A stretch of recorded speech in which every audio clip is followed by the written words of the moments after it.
You're like a circle that floats around me, keeping me safe and sound. And when I fall, you tied a rope to me. You're blessing me every day. I was down with an illusion, like a sparrow with broken wings. But now I shine with your reflection on me. I'm getting back up on my feet. That you showed up was written in my palm. You are a statement that explode like a bomb. I get to push myself to victory. You make me winner. You cut me loose and set me free. You make me win in every way. You showed me how to spread my wings. Yes, I'm the winner of the day. You cut me loose and set me free. You make me win in every way. You showed me how to spread my wings. Yes, I'm the winner of the day. Yes, I'm the winner, yeah.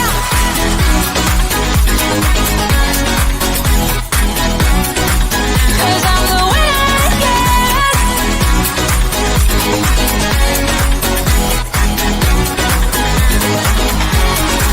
Am I awake or am I dreaming?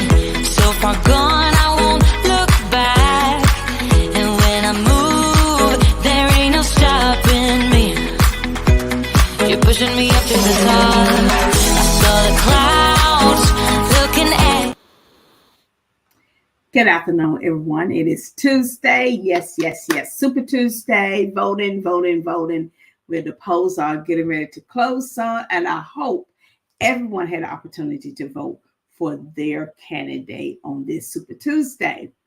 I want to tell you it's a great thing to be able to vote in America and have a system where democracy is truly the best in the world. I am Sharon Campbell, your host for Plan to Prosper Show. And today we have not only talking about voting, but it's Women's Month. Yes, March. A whole month to talk about all the great things that women are doing, have done, and transforming the landscape of entrepreneurship.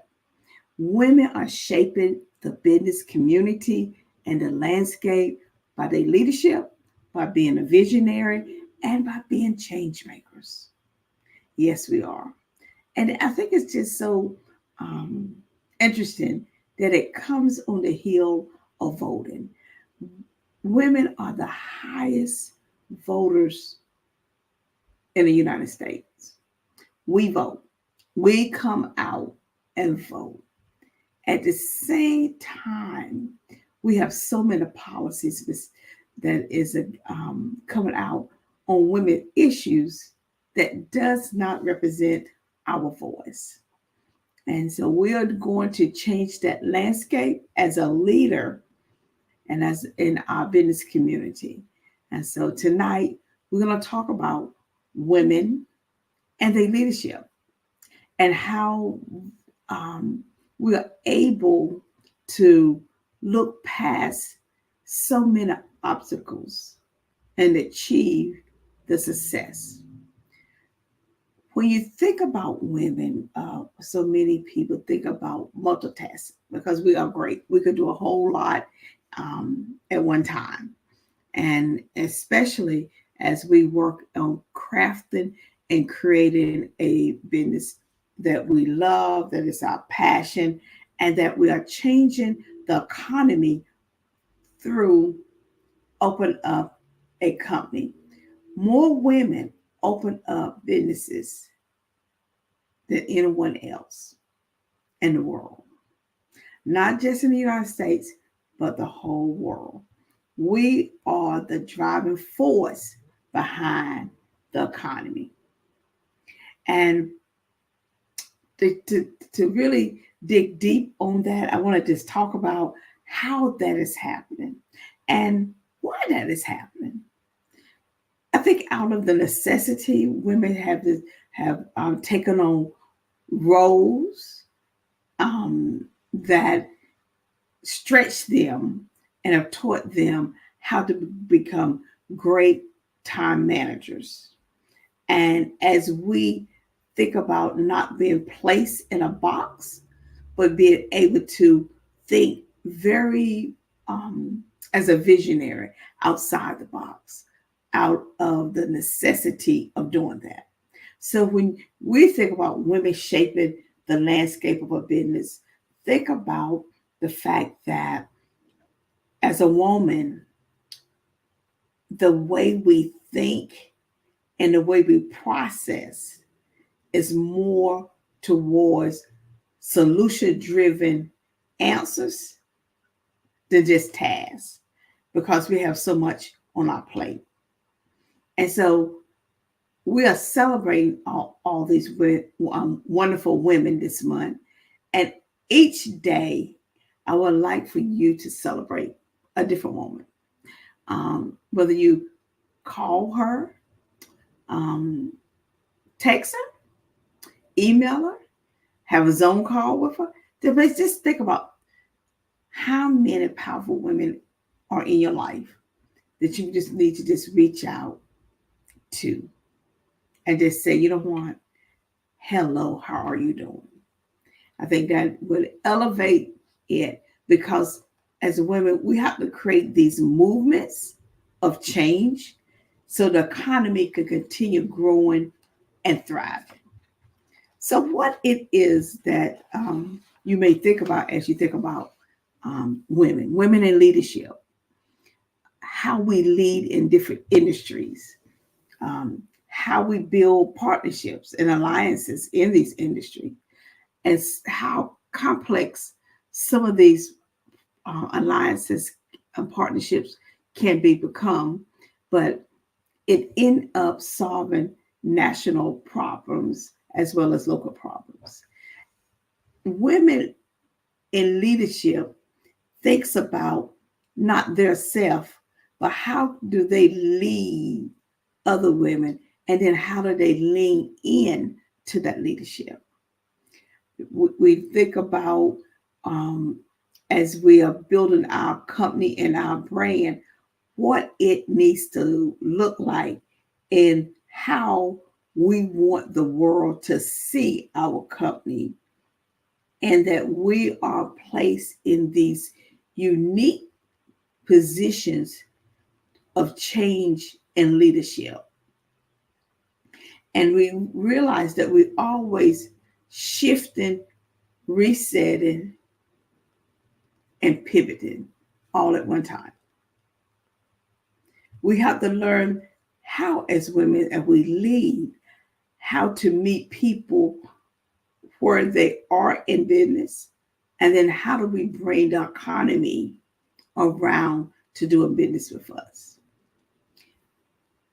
But there's something about women being in business also that we have to address. For every dollar that a man makes, a woman only makes 60 plus cents.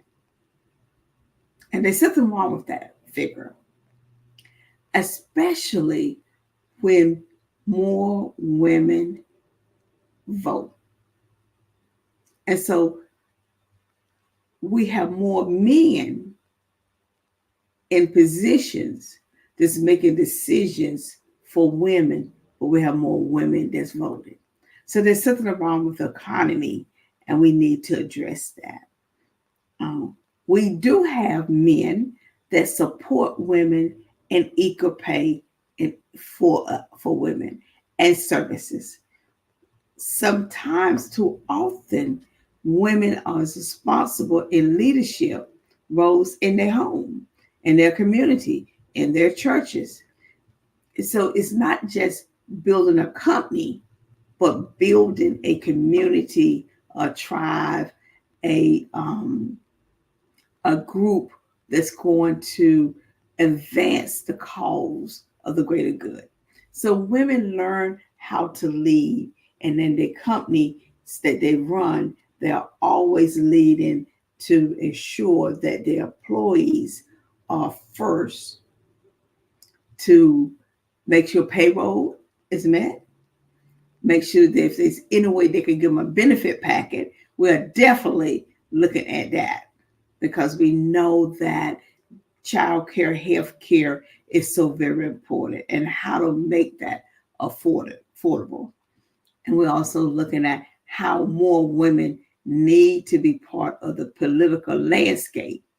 And so policy procedures and laws can be made that is cross the board fair.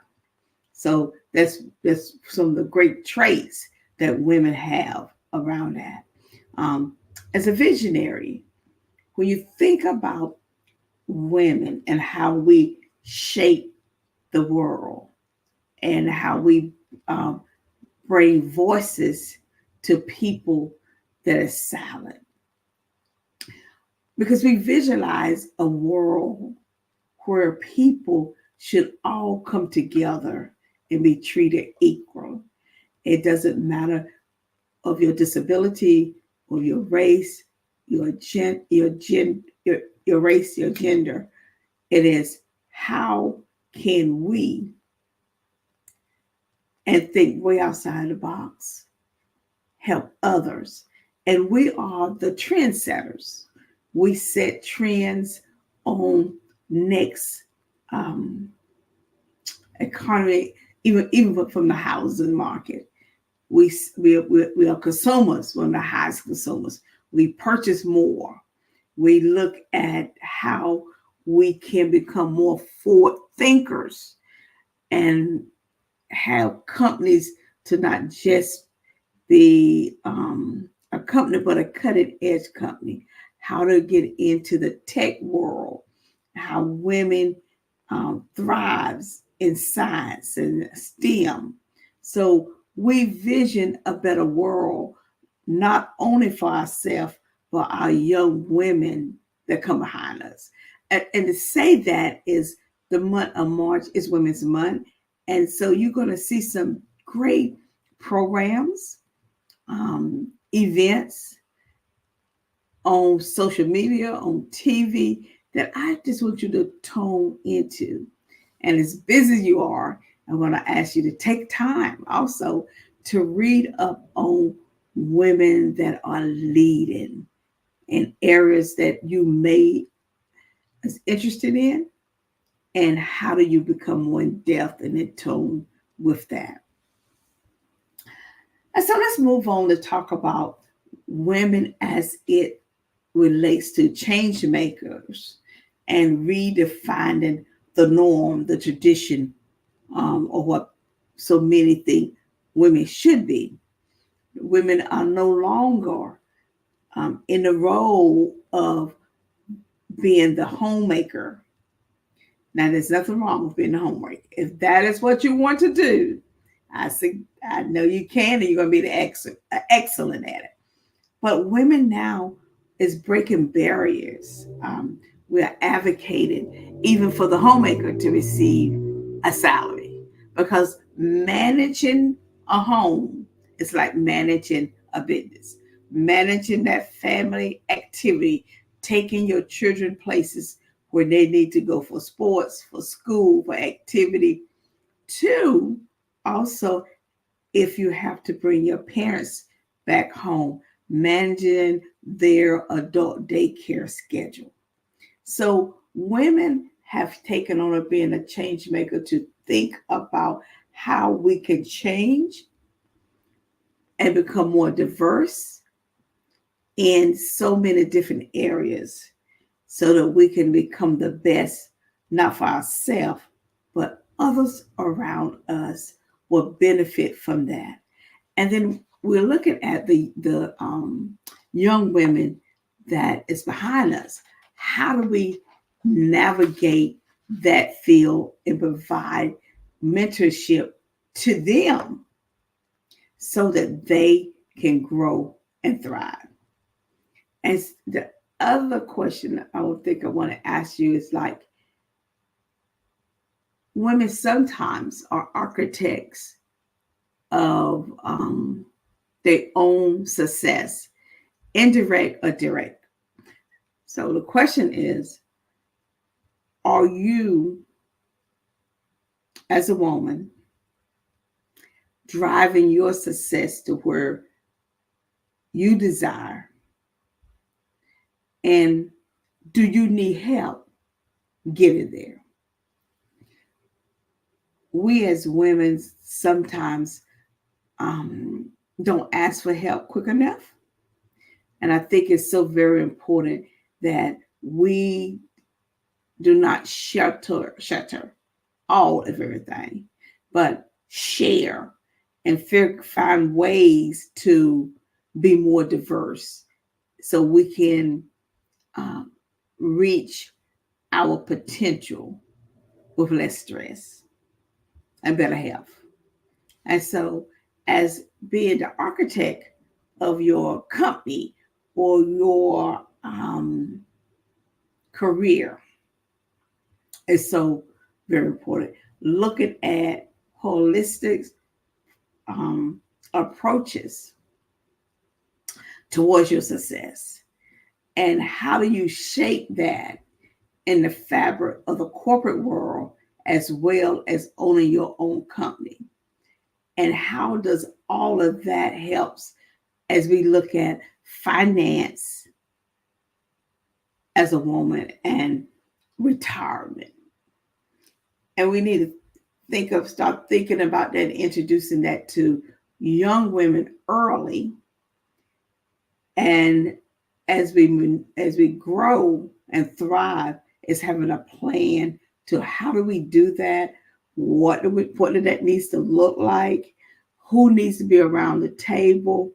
But having more conversations about women in leadership. It is so important that we not only engage with women of like minds with ourselves, but women that may not think like us, to understand how do we better serve them or help them. And so I'm going to use this example. As women look at the abortion issue, it has become more than that. It's healthcare. And it is people being in our bedrooms. It's people trying to govern our bodies, what it is. So it's not just about race. So because what you have now is that women are coming together across race, income, and you also see women coming together against political party lines. What that is saying to us is that women know how to work together. And they are okay with reaching across so many different areas to have a solution. I think that's why we're so great as women at growing companies, because we look at it from a total perspective of the greater good. And then we shape that perspective on how we can maximize that and grow that. And so we're great at designing something and being the architect of our own wealth building strategy. And so I may have said a lot already, but I just want you just to start thinking about how women is shaping the world, business world, and the landscape that we are on. I mean, that includes, if you're a 9-to-5 employee, but afterwards you have a side hustle. If you are a faith-based community or nonprofit, it can apply. A business owner, entrepreneur, you can, a startup, if you're just sitting thinking about it, you can start now shaping and crafting your success in Women's Month and laying it out. Something else that's unique to March, not only being Women's Month, not only being Super Tuesday voting, It is also the last month of quarter one. And so for us that's in business, we're looking back. We have these last couple of days that we're going to look at. I think it's 27 more days. Have we reached our goal or goals that we set in quarter one? And if we have not, what is going on? What is happening that we didn't meet them? And then what are we going to do within the next 27 days or 25 days to get to that? And where are we going in quarter two? So if you don't reflect back, you may end up not reaching what you desire in quarter two. So when you think about women shaping the business world and the landscape of what it looks like, it is not just a platform we are talking about. We're talking about a movement of women across the world celebrating and empowering each other and inspiring each other to reach their fullest potential of growth and opportunity. And how do we do that and make an impact? And looking at our life, sometimes we think we're too busy, but sometimes we are busy as women doing things that does not help us move to the next level. And I think that can be as people in general. So that is the reason why we have the Plan to Prosper podcast show. And we're here every Tuesday at 7 p.m. And we represent 200 countries that it is shown with Pod TV. And we're on over 8 different social media platforms because we want people to be able to have information that they can actually implement. And so our show is structured many different ways. And it comes very good as we talk about women shaping the business landscape. Sometimes we may have speakers. Sometimes we may have a 8-week series. Sometimes you may just get myself talking on different topics. But all of this is to blend you to be a person of balance, to give you different perspective of different things so you can start crafting how you going to become successful, how you're going to elevate, how you're going to lift not only yourself up, but others. And be open to different styles of learning because that opens up different opportunities. I just believe that listening and hearing is so very important, especially for women as we shape the economy. Listening is one way of impact. Hearing is another way of impact, which is how do we change the economy? How do we change the thought process? And how do we expose more people to knowledge? I just want to just encourage you to reach out and start building your team of thinkers and doers. So this platform or this landscape for women grows wider and longer at the same time. Because we want to be a place where there is a place for you and you do not need to bring a chair because there's always a chair there for you. And as we continuously think about shaping the world, what type of world are we looking for in this economy today? Given what is going on all around us, all the issues around women and their rights, around how things impact us, what conversation are you having to leave a lasting imprint? And who are you engaging into that? And not using sometimes the excuse, I don't have enough time.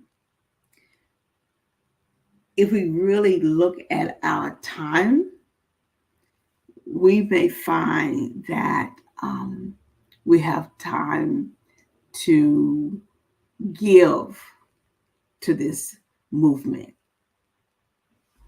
So every second Saturday of the month, I have a Zoom platform for women to come on board.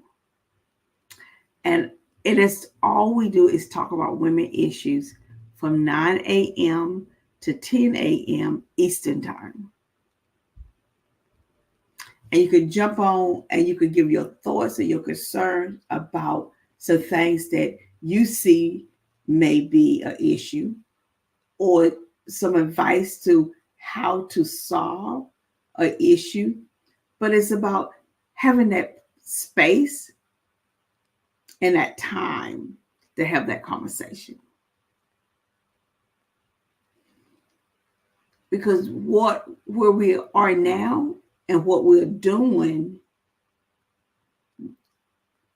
in this election is not just 2024, it is 10 years out what we are talking about. Sometimes we look at instant gratification. How do we fix this now? But in reality, we have to look out 10 years. What is the impact from 10 years from now? As we look at the power women will have on what books stay in the school and move out of school, I would not think that would be a conversation that we are having, especially women, around books and what need to be read and what's not. To get engaged and taking learning out of the school system, that's a deep conversation that women need to be involved in. Because it is definitely a principle against what I think women is for, which is educating and to make sure that our children have a variety experience.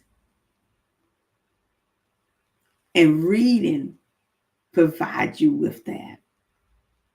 See, what is good taking this out of the school if it's still in the bookstore on Amazon that you can purchase and read?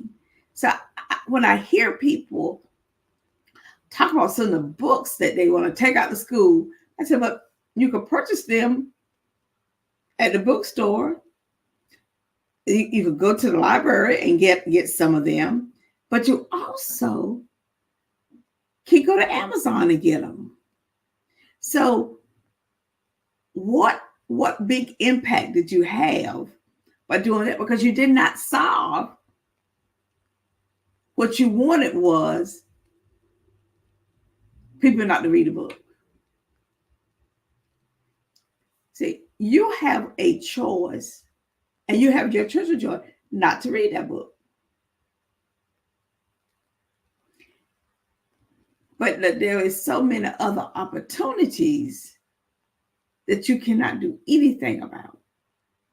The print of the book you can't do anything about.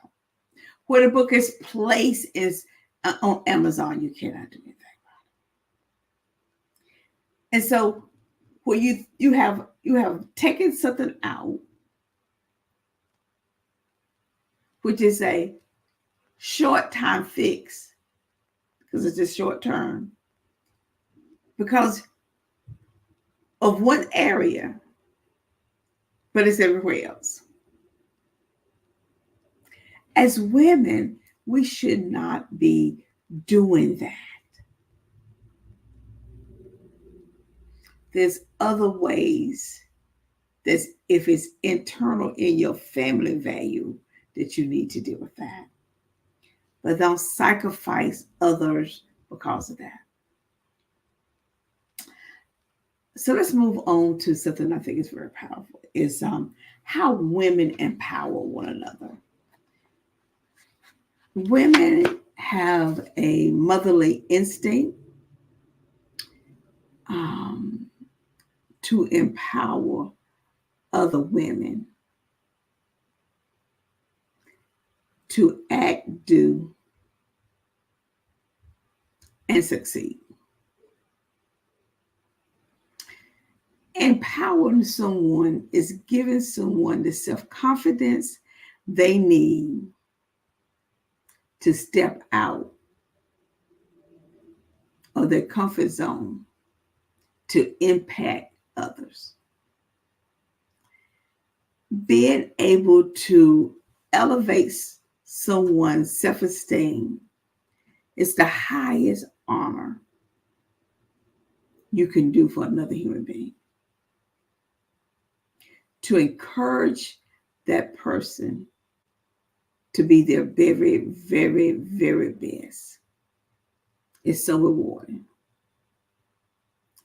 And so let's take time to, if you're not doing it, but to start today empowering someone every day until you die. Isn't that a movement? One person that you're going to say something to is going to change their life. It could be a person you're walking by the bus. It could be a person on the phone, a client. It could be someone on the playground. So take the time to say something empowering to someone else. I love that skirt you have on. Your hair is breathtaking. Thank you for holding the door for me.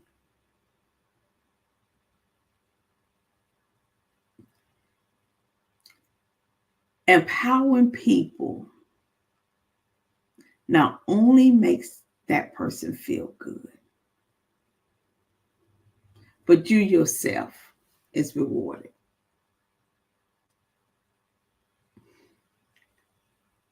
Next, let's move on down to why it's important to network with people. COVID was a rough time for everyone. But we cannot continue staying back in COVID. We have begun to live with it. We got people who wear masks, they don't wear masks. You get people catch COVID, they don't catch COVID. You got people that wear a mask while they fly, but in their office, they don't put a mask on. People are adjusted to COVID. When you, as human beings, we are meant to have relationships with one another, to talk to one another, to listen to one another, to hear one another, to laugh together, to be kind together, to be able to express yourself together in a very positive way. Networking makes you feel good. You can network with your family. How many of us has had the family come together and give each person 5 minutes just to talk about themselves and what they have done and their accomplishments or their ups and downs, whatever they want to talk about. And you sit there and you listen and you're like, oh, wow, I didn't know that. Well, I'm from a large family. There are 8 of us. And all of us are adult. And so many of us have children and grandkids. And so we spend time just listening to what some of them are doing. And we are like, oh my goodness. But we're also supporting what they are doing, helping them reach the next goal, the next goal, the next goal. Networking can just start right in your home and provide opportunities for people right there in your home. Be wise, though, whenever you do that. Is this an old saying? Don't lend nobody any money in your home and your family members that you expect for them to pay you back. So if you lend it, know that you may not get it back. So be okay lending it because you may not get it back. So let's say be wise. But it is an interesting exercise to bring family together and then have people stand up and just talk about their company, their dreams. Someone may come up with, for professional development, I'm thinking about going back to get my PhD. I look at all of the different certifications and letters behind my name, but I did something about, I've always wanted to get a PhD. I just wanted to challenge me. It was about being a challenge of my brain and my intellect. I just wanted to see if I could do it. There's no other purpose that it served than the fact that I want to be challenged. I want to push to see if there's anything left up here. And so I'm thinking about it. I'm planning it. I'm looking at my scope, my company that I have. And I'm saying, okay, if I do this, what are all the things that I may have to reduce, give up? And then what I need in my life to make it work? Do I need a designated place to do work at? Do I need designated time? I'm thinking through the whole process because of personal development for myself. So when we're at a family gathering, and I say this, people are, I had no idea that she wanted to do that. And now I have support. I have my cheerleader team. I have my tribe that's going to say, okay, if you do this, we're going to help you out. And so the next person may stand up and say, well, I'm going to make an announcement. I'm planning on getting married. And you'll be like, oh my goodness, what does that mean for you? You've never been married and you're 50 years old. It's that sharing of information that make it so good. It is someone may say, I always want to open up a company, but there's 4 people in the family that's entrepreneurs, and they can just help you figure out what you need to do, your idea, your thought, and you can spend some time and say, okay, you come with us, and we're going to have an entrepreneurship powwow. That is so breathtaking to be able to do that with a family. Let's talk about being visible in the community. What gift do you have to offer to the community that's going to make a difference? Because you do have a gift that you can give the community. You may say, I only can work the food program once a quarter. That's great. You may say, I love helping with voting, but I only can do it one time for 3 hours. Fantastic. Become visible in your community so people can see you, get to know you, understand what your values are. But most important, it's that relationship that you start building with people that makes a difference. Education, we talk about professional development, but I'm also talking about education as it relates to, do you know a student that you can give a scholarship to? Do you know you can give a $500 scholarship to a college once a year? And $500 can buy a book, it can buy some supplies, it can buy a key, as they say, for a course. So look at ways to help others, and you can start a scholarship at any school that meets and lines up with your vision by simply saying, I want to do a scholarship and I'm going to start off at $500. 2 years may go by and you're like, you know what? I can give 8. 10 years, you may be up to $3,000-$4,000. What a difference that's going to make in a child's life. Big difference.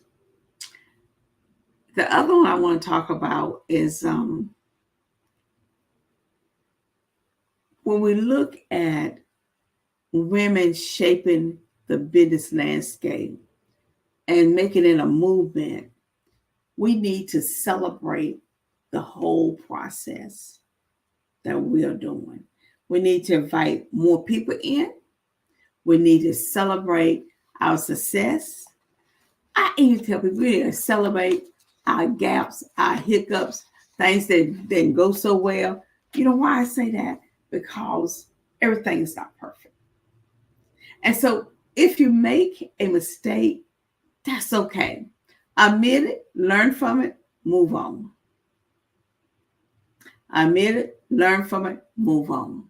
It's just so very important that we take the time to grow ourselves so we can grow the world into a better place. I want to thank you tonight for joining us on our first Women's Month podcast, Plan to Prosper, because we believe that every day you need to plan to prosper something in your life or in someone else's life. And we're reshaping the business world, the landscape for women this month. And we'll be back next Tuesday as we can continue talking about the importance of a movement after COVID. I would like to take the opportunity also to thank our producer, Mark Lee, and Pod TV for their hard work to ensure that this show is on every Tuesday at 7 p.m. Their dedication to the commitment that people will have the opportunity to learn and thrive.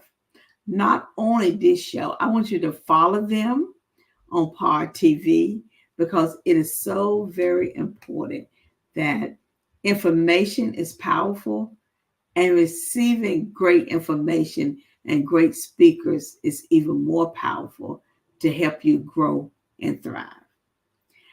Thank you again, and we'll see you next Tuesday as we continue Women's Month.